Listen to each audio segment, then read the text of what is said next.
अस्सलाम वालेकुम स्टूडेंट्स, कैसे हैं आप। तो अब हम लोग जो है चैप्टर नंबर 3 स्टार्ट कर रहे हैं, फ्रैक्शंस। और ये हमारा 5th क्लास का जो है ना वो लेसन है। तो अब फ्रैक्शंस के बारे में हम लोगों ने पीछे पढ़ लिया था कि फ्रैक्शन हम किसे कहते हैं।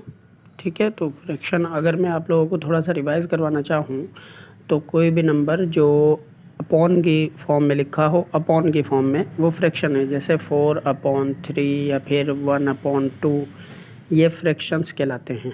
ठीक है, फ्रैक्शंस। अब फ्रैक्शंस का अगर हम कॉन्सेप्ट समझे तो वो कुछ इस तरह होगा कि आपके पास 4 रुपये हैं और आपने 3 आदमियों में वो तकसीम कर दिए हैं, तो एक को जितने भी मिलेंगे वो हम इस तरह लिखेंगे। इसी तरह ये 1/2 है, 1 रुपया है, 2 आदमियों में आपने तकसीम कर दिए हैं, तो उसको जो हम लिखेंगे उसको लिखने का ये तरीका होता है। ये जो लाइन हम लोग यहाँ पर लगाते हैं, इस लाइन का असल नाम अपॉन है, लेकिन ये डिवाइड भी होता है। यही लाइन डिवाइड कहलाती है, क्योंकि हम लोग यहाँ पर बांट रहे हैं ना, 4 रुपये को हमने बांट दिया 3 आदमियों में, तो ये फ्रैक्शन है हमारे पास।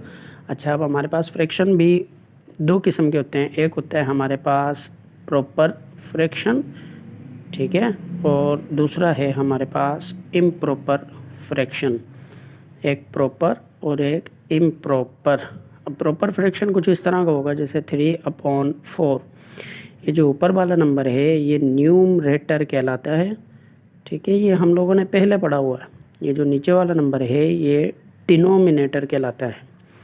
तो अगर किसी भी फ्रैक्शन में न्यूमरेटर छोटा हो और डिनोमिनेटर बड़ा हो तो वो प्रॉपर फ्रैक्शन है। लेकिन अगर किसी में हमारा न्यूमरेटर बड़ा है और डिनोमिनेटर छोटा है तो वो इम्प्रॉपर फ्रैक्शन है। ठीक है बच्चों, ये हम लोगों ने अपना फ्रैक्शन को थोड़ा सा पीछे का रिवाइज़ कर लिया है। अब एक्सरसाइज 3A में या फिर चैप्टर नंबर 3 में हमें सिखाएंगे कि जो हमें फ्रैक्शन दिए गए हैं हम उन्हें ऐड या सब्ट्रैक्ट या उनकी मल्टीप्लिकेशन या डिवीज़न हम किस तरह कर सकते हैं। तो पहले हम ऐड करना सीखते हैं। तो बिल्कुल इजी है। आप लोग पहले देखो, ये मैं सॉल्यूशन लिख के इसको हमें एक बार ऐसे ही मैं इसको लिख देता हूँ सेम एज इट इज़। अब आप लोगों ने करना यह है कि जो नीचे नंबर आपको दिए गए हैं 5 और 20 यानी कि डिनोमिनेटर, आप इनका एलसीएम निकाल लेंगे। यहाँ मैं एक तरफ इनका एलसीएम निकाल लेता हूँ। यहाँ पर एक नंबर है 5 और दूसरा नंबर है हमारा 20। ये हम जानते हैं 2 के टेबल से सॉल्व होगा। 2 के टेबल में 5 नहीं आ रहा, 2 के टेबल में 20 10 टाइम पे, दोबारा 2 से करेंगे हम। 2 के टेबल में 5 फिर से नहीं आ रहा, 2 के टेबल में 10 5 टाइम पर। उसके बाद ये 5 से सॉल्व होगा, ये 1 टाइम पर, ये भी 1 टाइम पर। इनको आपस में मल्टीप्लाई कर लेते हैं हम, 2 2 और 5, और आंसर निकलेगा 2 to the 4 और 4 5 the 20। अब ये जो हमारा एलसीएम आया है, आपने यहाँ पर एक लाइन लगानी है इस तरह से, और वो जो हमारा एलसीएम आया था 20 उसको लिख देना है। अब आपने देखना है कि इस 5 के टेबल में ये 20 ये कितने टाइम पर आता है। हम जानते हैं 5 के टेबल में 24 टाइम पे आता है, तो वो इसके ऊपर वाले नंबर के साथ इस तरह लिख दें। इसी तरह 20 के टेबल में 20 कितने टाइम पर आता है भाई, 1 टाइम पे आता है, वो इसके ऊपर वाले के साथ इस तरह लिख दें मल्टीप्लाई में। अब आप मल्टीप्लाई कर दें, 1 4 the 4 हो गया, बीच में प्लस 3 1 the 3। अब इनको आपस में ऐड कर लें, 4 और 3 को जमा करेंगे तो ये बन जाएगा 7, नीचे है 20, ये हो जाएगा हमारा आंसर। यहाँ पहुँचने के बाद आप सिर्फ इस बात का ध्यान रखिएगा कि ये जो दोनों नंबर आपके हैं ये दोनों सेम टेबल में आ रहे हैं कि नहीं आ रहे हैं। फॉर एग्ज़ाम्पल हम लोग मान लेते हैं हमारे पास यहाँ ऐड करने के बाद कोई ऐसा नंबर आ जाता है। फॉर एग्ज़ाम्पल अगर ऐसे आ जाता है 10/15, अगर इस तरह का कोई नंबर आ जाता है हमारे पास, तो हम क्या करते हैं, इन दोनों नंबरों को कैंसिल कर देते हैं। यानी हम लोग ये देखते हैं 10 और 15 दोनों 5 के टेबल में आ रहे हैं, तो हम इस तरह कैंसिल करते हैं। 5 के टेबल में 10 2 टाइम पर और 15 3 टाइम पर। फिर से देख लेते हैं क्या ये नंबर सेम टेबल में आ रहे हैं। अगर आ रहे हैं तो दोबारा कैंसिल कर देंगे किसी भी टेबल में, चाहे 2 हो 3 हो कोई भी टेबल हो। नहीं आ रहे तो यही आगे लिखकर और फिर वो आंसर हो जाता। अब ये आंसर क्यों हुआ है, क्योंकि ये दोनों नंबर एक टेबल में नहीं आ रहे, इसलिए हमारा ये हो गया है आंसर। अब इसके नीचे यहाँ पर मैंने इसी एक्सरसाइज का एच क्वेश्चन जो है वो लिख दिया है। यहाँ पर जो हमारे पास एच सम हमें दिया गया था मैंने वो लिख दिया है, क्योंकि इसमें हमें ये होल में दिया गया है। तो मैं आप लोगों को होल सॉल्व करना सिखा देता हूँ। होल सॉल्व करने का बिल्कुल इसी तरीका है। आप इस डिनोमिनेटर को, ये जो साइड में नंबर दिया गया है, इसे हम होल पढ़ते हैं। यानी अगर कोई नंबर आपको ऐसे दिया गया हो तो आप ये वाला जो साइड में नंबर है इसे आप कहोगे होल।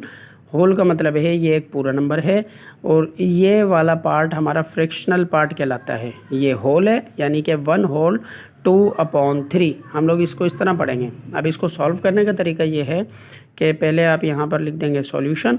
अब आप नीचे वाले का टेबल पढ़ेंगे बराबर वाले नंबर तक, यानी 8 का टेबल 4 तक पढ़ेंगे। 8 4 होता है 32, उसमें ऊपर वाला नंबर कर देंगे प्लस, यानी पहले इसका टेबल यहाँ पर पढ़ेंगे, मल्टीप्लाई करेंगे। 8 4 32 बन जाएगा। फिर जो भी बन रहा है उसमें प्लस कर देंगे हम ऊपर वाला नंबर, यानी कि 5। 32 + 5 ये बन जाएगा 37।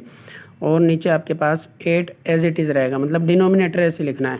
फिर प्लस उसके बाद दोबारा से 16 to the 32 में 1 प्लस कर दिया हमने तो 33 बन जाएगा। और नीचे का जो 16 है वो इसी तरह रहेगा।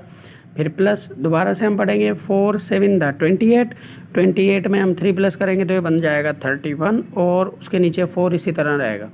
अब आप लोग क्या करोगे, अब जैसे हमने ऊपर किया था यहाँ पर वैसे करोगे। अब आप इन नीचे वाले तीनों नंबरों का एलसीएम ले लोगे।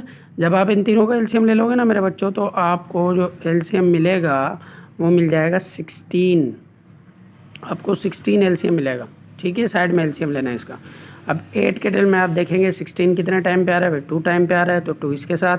फिर 16 के टेल में 16 कितने टाइम पे आ रहा है, 1 टाइम पे आ रहा है, 1 इसके साथ। 4 के टेल में 16 4 टाइम पे आ रहा है, वो इसके साथ लिख देंगे। ठीक है, अब टेबल पढ़ देंगे। 37 का टेबल 2 टाइम आप लोग पढ़ देंगे तो ये बन जाएगा 74। प्लस 33 का टेबल 1 टाइम पढ़ेंगे तो बनेगा 33। फिर प्लस 31 का टेबल आप 4 टाइम पढ़ देंगे तो आपके पास बन जाएगा 124। अब हम इन नंबरों को आपस में जमा कर लेंगे। 70 और 30 100, ये 200 224 227 और 231, ये हमारा नंबर बन रहा है। और उसके नीचे आ जाएगा 16।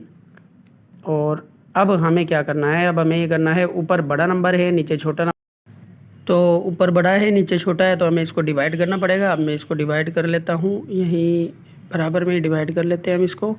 ये ऊपर वाला नंबर जो है वो चला जाएगा अंदर और नीचे वाला नंबर जो है वो आ जाएगा बाहर। अब 16 के टेल में 23 तो नहीं आता है, लेकिन 1 बार पे 16 तो आता है, तो हम 16 लगा देंगे।